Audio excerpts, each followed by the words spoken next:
Anim na katao kabilang ang 8 anyos na batang babae patay sa banggaan ng truck at van sa Bawang La Union. Naka-alerto si Claire Lacanilaw. Nauwi sa trahedya ang masaya sanang pamamasyal ng magkakaanak matapos bumangga ang kanilang sinasakyang van sa isang trailer truck sa Barangay Santiago, Bawang La Union. Makikita sa live video ang matinding pinsala sa van.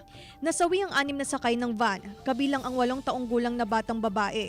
4 na katao na sakay din ng van ang nasa pagamutan. According sa eyewitness natin, nung makarating sila dun sa place ng incident, bigla na lang nag-swerve itong van na umagaw ng linya dito sa trailer truck. Dito namang trailer truck, sinubukan pa niyang iwasan, nag-shoulder siya, pero nagip pa rin siya ng van. Kaya yun nangyari po yung accident.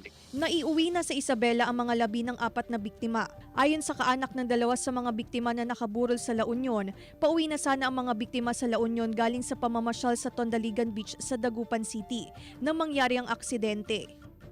Pero ma'am, hindi naman talaga sila pupunta dito. Dapat kasi ang plano po kasi nila sa Baguio po pupunta. Kaya yung kapatid ko po na na sumama, magkukommute lang po sana na uuwi dito kasi yung anak ko po dito mag-aaral. Para lang pong may kasama siyang magbitbit dun sa dalahin po na dala-dala nung asawa ko. Pero gano'n naman na po yung nangyari. Ligtas naman ang driver ng truck na nagtamo ng minor injury. Ayon sa pulisya, nadaan sa areglo ang insidente.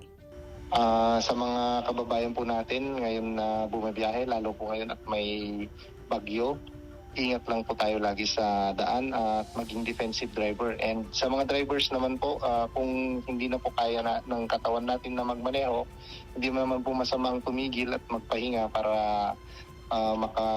maging alerto pa rin po tayo sa pagdadrive. Kasama si Daryl Peralta, Claire Lacanilaw, 1 North Central Luzon.